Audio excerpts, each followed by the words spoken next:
دیگه نیاز نیست برای انتقال فایل و عکس و فیلماتون شیرینگ یا زاپیر رو دانلود کنید با این همه حجم تبلیغات. و چیکار کنیم؟ بریم که داشته باشیم. خب این گوشی میخواد اطلاعات دریافت کنه. چیکار میکنیم؟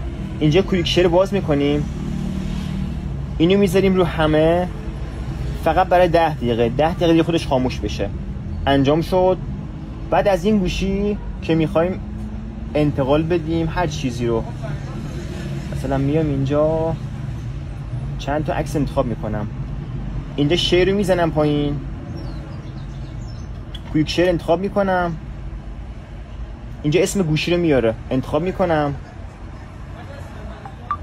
اینجا پذیرفتن رو میزنم.